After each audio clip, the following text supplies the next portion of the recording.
찬송을 들으니까 마음에 많은 위로가 위안이 되는 것 같습니다. 너무나 귀한 찬송해 주신 우리 성가대를 위해서, 우리 찬양대를 위해서 우리 한번 박수로 격려하겠습니다. 자, 우리 잠시 우리 침묵의 기도를 드리겠습니다. 우리 주님을 묵상하면서 우리 침묵의 기도 우리 잠시 드리겠습니다.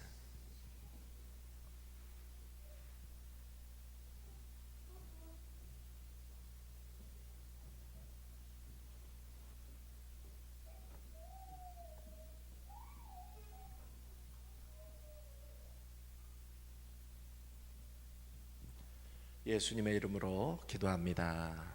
아멘, 아멘. 여러분도 잘 아시다시피 우리는 지금 사순절을 지나가고 있습니다. 사순절은 예수님께서 광야에서 40일 동안에 시험 받았던 그 날을 우리가 우리들의 삶을 통해서 훈련하고 또 그 그리스도의 고난과 인내와 또 그리스도의 지극히 인간으로 오셔서 이 땅에서 우리를 위해 당하셨던 그 고난을 우리가 묵상하는 40일 주간이라고 이야기할 수 있습니다.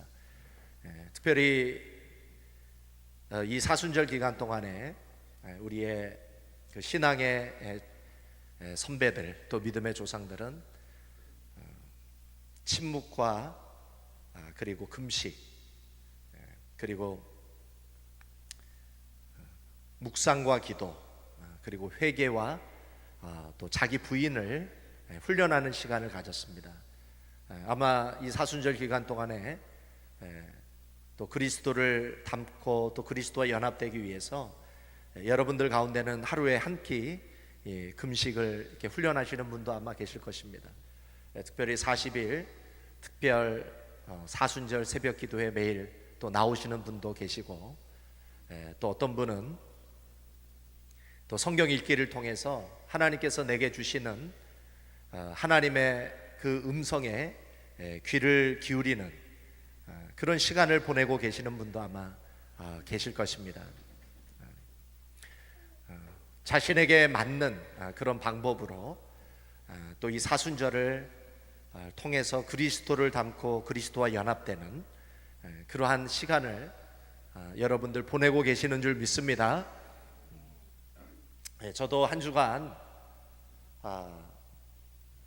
이 사순절 기간 동안에 나를 비우는 훈련, 나를 내려놓는 그런 훈련을 가지고 있습니다. 특별히 한 주간 제가 묵상했던 것은 이삭을 묵상을 했습니다. 특별히 모리아 산에서 아버지에게 결박당한 채 그 단위에서 죽음을 기다리고 있는 이삭을 묵상을 했습니다. 이 이삭을 묵상을 하면서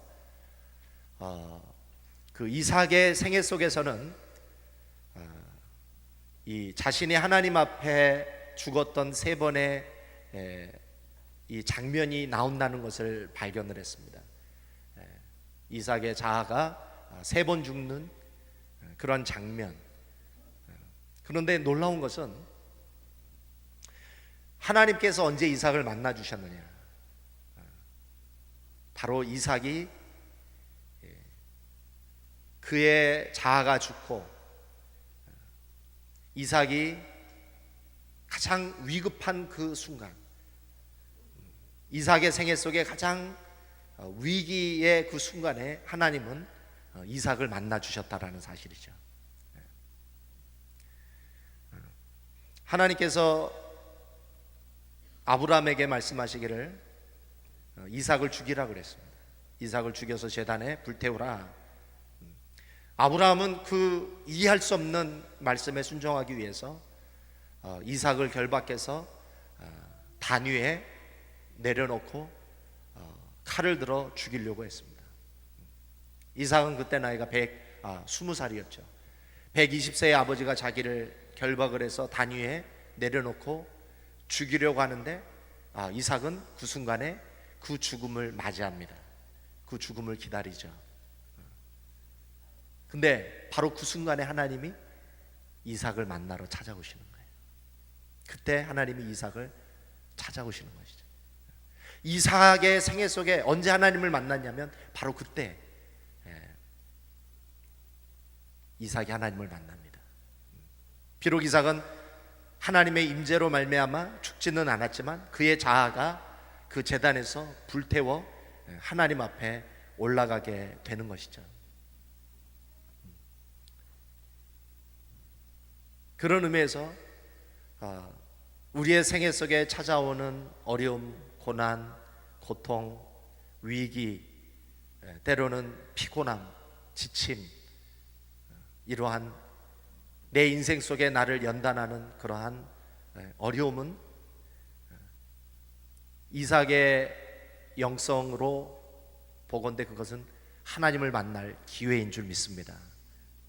그것은 부정적인 것이 아니라 그때야말로 하나님을 만날 수 있는 절호의 기회라고 하는 것이죠. 이삭이 두 번째 하나님을 만났던 것은 이삭이 그랄 땅에 갔을 때입니다. 이삭은 그랄 땅에 가서 농사를 지었습니다. 근데 그 농사에서 엄청난 성공을 거두었어요. 이삭이 거기서 성공을 거두니까 그랄 땅의 백성들이 이삭을 시기하였더라라고 했습니다. 이삭은 가는 곳마다 형통했어요. 이삭이 가는 곳에 우물을 파면 그 우물이 나오는 것입니다. 그걸 시기해서 아비멜렉, 그랄 그 지방의 최고의 권력자 아비멜렉이 이삭의 우물을 막고 그거를 덮어버립니다. 그리고 이삭에게 얘기하길 너는 떠나라. 고대 중동에서 우물은 그 사람의 생명과 같습니다. 우물을 빼앗는 것은 그 사람의 생명을 취하는 거예요. 그런데 이 아비멜렉이 이삭의 생명을 빼앗는 것과 같이 우물을 빼앗습니다. 그리고 떠나라고 해요. 그때 이삭이 떠납니다. 싸우지 않아요. 이삭이 떠나요. 이삭이 떠난다는 것은 무엇을 의미합니까? 자신의 생명을 그 땅에 묻는 것과 같은 것입니다. 이삭은 두 번 죽습니다. 첫 번째 아버지 아브라함이 죽이고 두 번째 아비멜렉이 이삭을 죽입니다. 이삭의 생애 속에 특별히 아시성을 가진 사람이 이삭을 죽이죠. 나중에 야곱이 이삭을 속입니다. 이삭은 거기서 자신의 생명을 묻고 떠납니다. 그리고 다시 우물을 팝니다. 에색이라는 우물을 파요. 그런데 그 우물을 파는데 우물이 나옵니다. 물이 나와요. 또 거기서 다시 시작을 해요. 거기서 농사를 짓습니다. 성공합니다. 그런데 또 아비멜렉이 찾아옵니다. 그리고 그 에색 우물을 막고 그리고 묻어버립니다. 그리고 떠나라고 합니다. 이삭은 다시 떠납니다. 그리고 우물을 팝니다. 신나라는 우물을 다시 얻습니다. 그런데 아비멜렉이 또 찾아와서 그 우물을 묻고 떠나라고 합니다. 이삭은 또 떠납니다. 그리고 르호봇이라는 우물을 다시 팝니다. 그런데 또 아비멜렉이 찾아와요. 또 그 르호봇이라는 우물을 또 막고 묻습니다. 그리고 떠납니다. 네 번의 우물을 빼앗겨요. 그리고 이삭이 마지막으로 도달한 땅이 브엘세바입니다. 이삭의 생애 속에 가장 위험한 순간이 찾아옵니다. 위기가 찾아옵니다. 죽을 수도 있는, 자기의 인생이 거기서 마감될 수 있는 마지막 너무나 위급한 상황이 찾아옵니다. 바로 그 브엘세바, 가장 위험한, 가장 어려운, 가장 고통스러운 그 순간에 하나님이 브엘세바에서 이삭을 만나러 찾아오는 것입니다. 우리 한번 말씀을 한번 읽어보겠습니다. 우리 창세기 우리 26장 우리 24절을 읽어보겠습니다. 24절, 창세기 26장 24절. 자, 읽어보겠습니다. 시작. 그 밤에 여호와께서 그에게 나타나 가라사대 나는 내 아비 아브라함의 하나님이니 두려워 말라. 내 종 아브라함을 위하여 내가 너와 함께 있어 내게 복을 주어 내 자손으로 번성케 하리라 하신지라. 자, 이삭이 하나님을 만났던 그 시점이 어떤 시점이에요? 이삭이 가장 어려울 때, 가장 위기의 순간에 하나님이 이삭을 만나 주십니다. 그런데 놀라운 사실은 이삭이 하나님을 만났을 때 이삭 가운데 임재하시는 하나님을 경험했던 또 한 사람이 등장을 합니다. 26장에 누가 이삭을 만나 주시는 하나님의 임재를 경험했을까요? 그 본문에서 아비멜렉이 경험합니다. 이게 중요한 거예요. 아비멜렉이 경험을 하게 된다는 것이죠. 우리 한번 같이 읽어보겠습니다. 우리 말씀 28절 29절을 읽어보겠습니다. 28절 29절 시작. 그들이 가로되 여호와께서 너와 함께 계심을 우리가 분명히 보았으므로 우리의 사이 곧 우리와 너 사이에 맹세를 세워 너와 계약을 맺으리라 말하였노라. 너는 우리를 해하지 말라. 이는 우리가 너를 범하지 아니하고 선한 일만 내게 행하며 너로 평안히 가게 하였음이니라. 이제 너는 여호와께 복을 받은 자니라. 아멘. 우리가 죽은 것 같지만, 우리가 끝난 것 같지만 그렇지 않아요. 하나님의 사람에게는 끝날 거와 같은 그 순간, 죽을 거와 같은 그 순간, 가장 위험할 것 같은 그 순간이 기회인 줄 믿으시기 바랍니다. 그때 하나님이 임재하시는 거예요. 그때 나를 통해서 나를 핍박한 사람이든지 나와 그 대척점에 섰던 사람들이 하나님을 만나는 은혜가 나타나게 된다는 사실이죠. 하나님께서 내게 주신 은사와 재능과 권능이 능력 있게 발휘되는 그 현장에 하나님이 임재하실 뿐만 아니라 하나님의 사람이 죽을 것과 같은 위기의 순간에, 가장 위험한 그 순간에 하나님이 임재하신다는 사실을 믿으시기 바랍니다. 그 한국에 SK라고 하는 기업이 있습니다. 아마 SK가 한국 기업 랭킹이 아마 3위 정도 될 겁니다.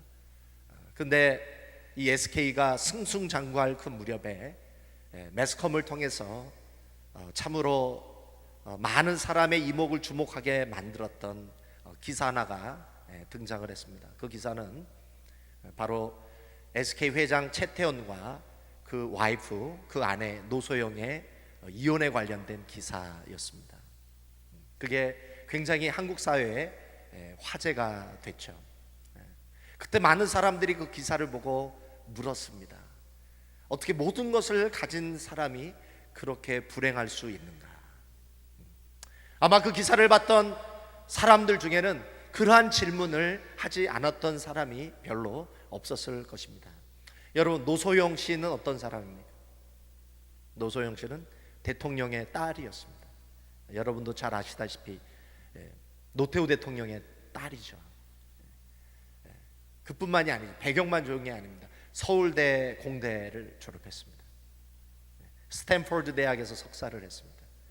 시카고 대학에서 경제학 박사를 했어요. 노소영 씨 굉장히 미인이죠. 그리고 재벌의 부인입니다. 모든 것을 다 가졌어요.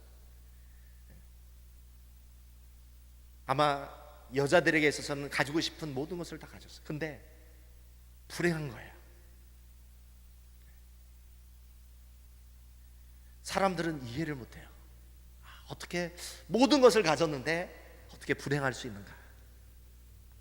그런데 참 아이러니하게도 노소영 씨가 마음의 평안을 얻고 행복을 얻었던 때가 언제인지 아십니까? 노소영의 생애 속에 가장 죽음과 같은 순간을 통과했던 그때 노소영 씨가 바로 행복을 찾고 평안을 찾았다라고 고백을 하고 있습니다. 그게 노소영 씨가 바로 그때 예수님을 만났던 때라고 합니다. 2003년 남편이 SK 회장으로서 분식 회계 부정 사건으로 감옥에 들어갑니다.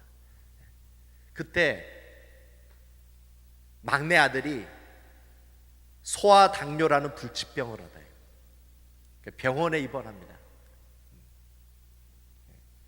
그때 노소영 씨가 그 아들과 병원에서 함께 살았대요.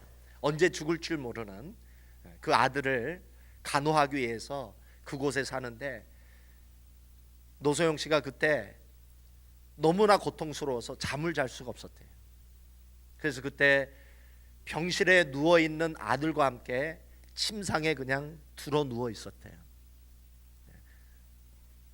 불면의 밤을 지속을 하는데 뼈가 타들어가는 것과 같은 그런 고통이 이 노소영 씨에게 찾아왔다는 것입니다. 너무나 고통스러웠던 그 순간, 밤에도 잠을 잘 수 없고 낮에도 잠을 잘 수가 없고 그냥 기진맥진해서 침상에 이렇게 누워 있는데, 그때 그 병원 문을 열고 허름한 옷을 입은 거지와 같은 옷을 입은 한 할아버지가 그 방에 찾아왔다는 거예요. 거지와 같은 그 옷을 입은 할아버지가 찾아와서 자기랑 소아당뇨로 누워있는 아들을 한참 말없이 쳐다보고 있더래요. 가만히 쳐다보고 있더니 밖으로 나가더라는 거예요. 이 노소영 씨가 너무나 기진맥진해가지고 누구냐고 물어볼 수도 없었다는 거예요.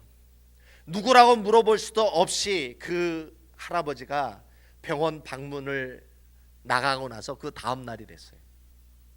이 노소영 씨가 간호실에 찾아가서 물었습니다. 우리 병실에 찾아왔던 그 허름한 옷을 입은 할아버지는 누구였습니까? 아마 재벌이었기 때문에 병원의 특실에 있었겠죠, 그렇죠? 간호사들의 그 컨트롤을 받았던 그 방문에 아무나 찾아올 수 없었을 거예요. 그때 자신도 알 수 없는 할아버지가 찾아와서 너무나 궁금해서 그래서 간호실에 가서 물어봤어요. 그 할아버지는 누굽니까? 왜 우리 병실을 찾아올 수 있었습니까? 물어봤더니 간호사가 하는 말이, 그런 할아버지 그 방문에 들어간 적이 없습니다. 그런 할아버지가 우리 간호실에 지나친 적이 없다는 것이죠. 노소영 씨가 너무나 희한했어요. 이해할 수가 없었어요. 그 할아버지는 누굴까? 자기는 분명히 봤는데. 그러고 나서 한참 시간이 흘러서 이 노소영 씨가 우연히 한 영상을 보게 됩니다. 그 영상은 어떤 영상이었냐면, 맨발의 천사라고 하는 할아버지, 팔복의 주인공 누굽니까? 누구예요? 순간 이름을 까먹었어요. 저도. 그 할아버지의 이름이 누구냐면 최춘선 할아버지. 최춘선 할아버지. 최춘선 할아버지의 동영상을 우연히 봤어요. 그 최춘선 할아버지가 누구입니까? 김구주석의 비서를 지내고 와세대 대학을 졸업하고 부자 아버지에게 엄청난 땅을 물려받았는데 그 경기도 김포 일대가 다 그 할아버지 땅이었다는 거예요. 경기도 김포에서 그 땅을 밟으려면 그 할아버지의 소유의 땅을 밟지 않고서는 걸어갈 수가 없는 그 땅. 1960년대에 자동차가 5대를 굴렸던 엄청난 부자였죠. 이분이 예수님을 만나고 무소유의 삶을 살아야만 된다라고 생각을 해서 그 경기도 김포 땅을 거지랑 또 북에서 왔던 피난민들에게 다 나눠주고 자신은 목사가 되어서 죽을 때까지 맨발로 걸어다니며 복음을 전했던 그 할아버지 영상을 보게 됩니다. 노소영 씨가 그 할아버지를 보는 순간 그 밤중에 고통 속에 잠을 잘 수 없는 그 아픔 속에서 신음하면서 불면의 밤을 지내고 누워있는 자신을 찾아왔던 그 할아버지가 누구라는 것을 깨닫게 되었을 거예요. 그분이 바로 예수님이었구나. 예수님이 나를 찾아왔다라는 것을 이분이 발견하게 된 것입니다. 그게 나를 찾아왔던 그 할아버지가 예수님이라는 사실을 깨닫는 그 순간, 그렇게 괴로웠던 그 마음, 고통스러웠던 그 마음에 평안이 찾아오기 시작한 것이죠. 자신은 세상의 모든 것을 가지고 있다라고 생각했기에 그 어떤 사람도 자기 자신 안에 아무런 아픔도 고통도 이해할 수 없는, 차마 자신이 얼마나 불행한지 모르고 살아갈 거라고 생각을 했지만, 예수님은 자신이 얼마나 괴로워하고 있고 고통스러워하는지를 예수님은 알고 계셨다는 것이죠. 그러한 자신을 사랑의 눈빛으로 바라봐 주시고 한참을 바라봐 주시고 그리고 돌아가셨던 그 예수 그리스도, 그 주님이 자신을 바라보고 있다라는 사실을 깨달으니까 자신의 아들이 죽을지 말지 그거 염려할 필요가 없구나. 그리고 그 순간 자신의 고통과 아픔과 심지어 자기의 아들 문제, 자신의 남편의 문제까지도 살아계신 예수 그리스도에게 맡기게 되었다는 것입니다. 그때부터 마음의 평안을 얻고 기쁨을 얻고 신앙을 갖게 되었다는 것이죠. 마음의 회복이 일어나기 시작을 했습니다. 이 노소영 씨가 갑자기 행복해졌다는 거예요. SK 그 회장과 결혼해서 행복한 게 아니라 자신이 원하면 모든 것을 다 살 수 있고 모든 것을 다 할 수 있었을 때에 그때 행복한 게 아니라 죽음과 같은 그 순간을 통과할 때에 나를 바라봐 주시는 예수 그리스도, 그분이 있는 한 나는 행복할 수 있다는 것을 발견하게 된 것입니다. 노소영 씨가 마음의 회복을 얻고 그 소아 당뇨 그 소아에 걸린 그 아들을 하나님 앞에 맡겼을 때 그 아들도 하나님께서 치유해 주신 것이죠. 그 불치병을 치유해 주셨어요. 그래서 이 아들이 대안학교를 졸업하고 또 하와이에 있는 한 고등학교를 졸업하고 지금은 저 로드 아일랜드에 있는 여기서 가까운 브라운 대학을 지금 다니고 있다고 합니다. 여러분도 이 사순절 기간 동안에 어떤 고통의 사막을 건너고 계시는 분이 계실 것입니다. 고난의 바다를 건너가고 있고 다른 사람이 알지 못하는 아픔과 슬픔과 어떤 마음속의 어떤 그 괴로움 때문에 고통하고 계시는 분이 아마 있을 수 있습니다.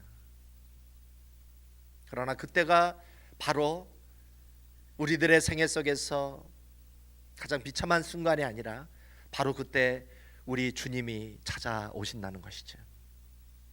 우리들의 생애 가운데 가장 위험한 그 순간, 어려운 그 순간, 죽음의 순간과 같은 그 순간에 우리는 주님을 만날 수 있게 되는 줄 믿습니다. 세 번째, 이삭이 언제 하나님을 만나게 되었을까요? 여러분 27장에 보면 이삭의 노년이 기록되고 있습니다. 아브라함, 이삭, 그리고 야곱, 그리고 요셉에 이르기까지 가장 오래 산 사람이 바로 이삭입니다. 180세를 살았습니다. 근데 이삭의 노년은 너무나 실망스러운 모습이 아닐 수 없습니다. 태어날 때는 아버지가 100세, 어머니가 90세 태어났으니까 기적의 아들로 태어났죠. 이삭의 출생부터는 남달랐습니다. 기적이었어요. 그가 20세에 모리아산에서 보여줬던 믿음은 정말 감히 어떤 사람도 따라갈 수가 없는 너무나 위대한 믿음이었습니다. 그가 그랄 땅에서 보여줬던 온유의 영성, 양보의 영성, 또 물러섬의 영성은 그의 믿음의 절정에 해당한다라고 말할 수 있습니다. 그러나 그의 노년은 너무나 평범함을 넘어서 너무나 실망스러운 모습이 아닐 수 없습니다. 이삭은 노년에 너무나 그 믿음이 후퇴하게 됩니다. 이삭이 기도를 좋아하는 것이 아니고 주님과 묵상하는 것을 좋아하는 게 아니라 이삭이 노년에 빠졌던 취미가 뭐였냐면 고기 별미를 즐기는 취미에 빠져버린 거예요. 가면 갈수록 믿음이 좋아져야 되는데 이삭은 젊었을 때는 그 절정의 믿음을 가지고 있다가 노년에는 완전히 그 믿음이 퇴보하여져서 육적인 사람이 되어버리는 너무나 이해할 수 없는 모습을 우리는 27장에서 이삭을 바라보게 됩니다. 이삭이 고기 별미를 좋아하다 보니까 자, 이삭이 좋아했던 아들이 누구였냐면 야곱보다 에서를 더 좋아했습니다. 에서는 익숙한 사냥꾼이에요. 나갔다 하면 동물을 잡아가지고 또 고기를 기가 막히게 만듭니다. 그거를 아버지한테 딱 바치면 아버지가 그냥 천국에 간 거와 같은 그런 기쁨을 누리게 되는 것이죠. 맨날 집에만 있고 묵상만 하고 맨날 조용하게 있는 이 야곱보다 이 에서를 이삭은 더 사랑하게 됩니다. 그래서 마지막 이 이삭이 유언을 남기고 마지막 축복을 줘야 되는 그 순간에 이삭이 야곱이 아닌 에서에게 자신의 마지막 남은 축복을 주려고 합니다. 근데 이삭은 분명히 아내 리브가를 통해서 하나님의 약속과 축복을 이을 자가 에서가 아니라 야곱이라는 사실을 분명히 들었어요. 그런데 이삭이 그 하나님이 아내를 통해 줬던 계시를 무시해요. 그리고 에서에게 마지막 약속과 축복을 부으려고 합니다.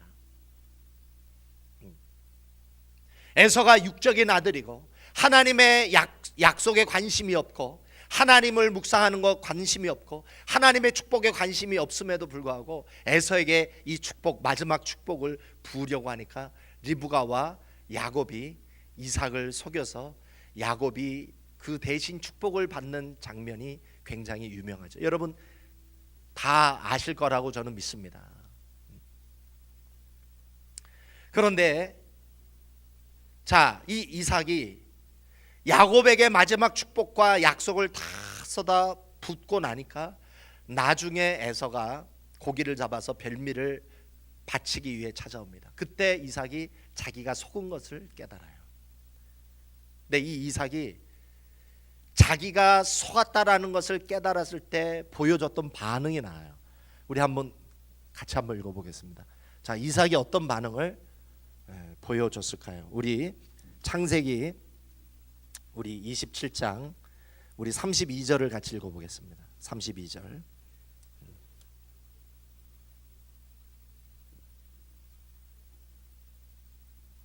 (32절) (33절) 읽어보겠습니다. 시작.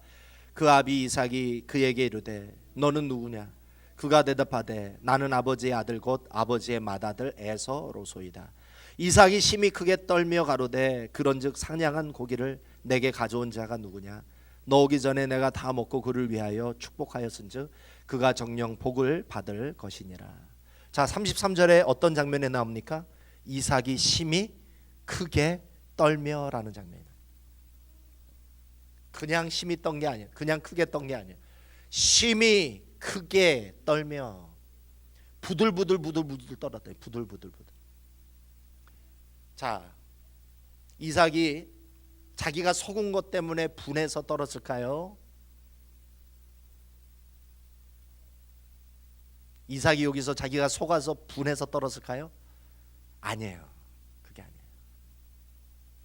나중에 이삭이 리브가와 야곱을 혼내거나 징벌하는 장면이 안 나와요. 이때 이삭이 자기가 속아서 분해서 떤 게 아니에요. 바로 그때 하나님이 임재하시는 거예요. 고린도전서 2장에 보면은 사도 바울이 뭐라고 고백하냐면 성령의 능력과 나타남이 있었을 때 나는 심히 떨었다라고 그랬어요. 그거하고 똑같은 장면이에요. 이삭이 그 속는 순간에 하나님이 임재하시는 거예요. 이삭이 떠는 거예요. 하나님이 임재해서. 왜? 하나님이 리브가를 통해서 주셨던 분명한 계시가 있었음에도 자신이 아둔하고 자신이 영적 분별력을 잃어버렸어. 하나님의 계획을 자신이 뒤엉키게 만들 수 있었다라는 사실을 자기가 그때 깨달은 거예요. 나 때문에 하나님의 계획이 어그러질 수 있었구나. 하나님은 야곱에게 하나님의 축복과 약속이 이어지기를 원하셨는데 내 고집 때문에, 내 영적인 분별력 때문에, 나의 불신앙 때문에, 나의 아둔함 때문에 이게 뒤틀려질 수 있었구나. 그때 하나님이 임하시는 것이죠. 그때 야곱이 자신을 내려놓는 거예요. 자신의 생각을 내려놓고 하나님의 뜻을 따라가겠습니다. 하나님의 임재 앞에, 하나님의 뜻 앞에 자신을 굴복시키는 것이죠.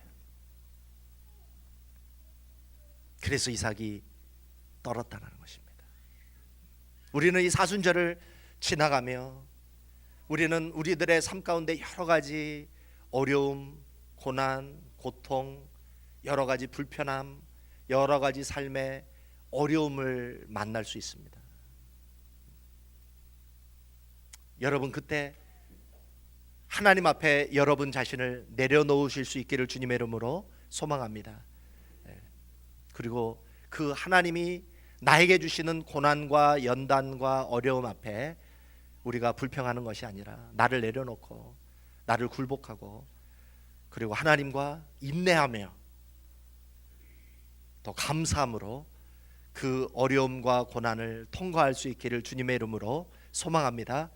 그럴 때 하나님이 나에게 임재하시고 하나님이 나를 만나주시고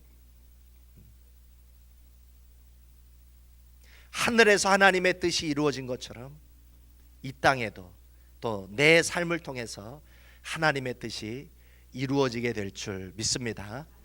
바로 이것이 사순절의 영성인 줄 믿습니다. 우리 함께 기도하겠습니다.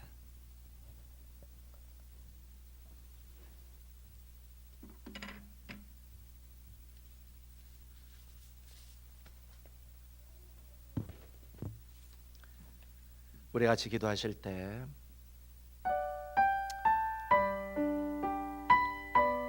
우리가 예수님을 믿고 먹는 고난의 떡이 있습니다. 우리가 주님을 닮기 위해 통과해야 되는 또 어려움과 고난이 있습니다. 인내가 있습니다. 또 우리들의 삶에 연단이 있습니다. 또 우리들의 삶에 아픔이 있습니다. 실망이 있습니다. 좌절이 있습니다. 절망이 있습니다. 그러나 그것은 우리를 그리스도를 닮게 만드시는 하나님의 계획과 은혜요, 또 우리를 온전케 하신 하나님의 놀라운 경륜인 줄 믿습니다. 우리는 그 하나님의 뜻 앞에 굴복하며 나를 부인하며 또 내가 짊어져야 될 십자가를 지며 오늘 우리는 이 사순절을 지나갈 수 있도록 우리 함께 기도하겠습니다. 오늘도 하나님 감사합니다. 오늘도 아버지 하나님, 이 사순절을 지나가며 우리는 많은 어려움을 당합니다. 또 고난을 당합니다. 연단을 당합니다. 또 불편함을 당합니다. 고통을 당합니다. 내가 원치 않는 여러 가지 상황을 맞이하게 됩니다.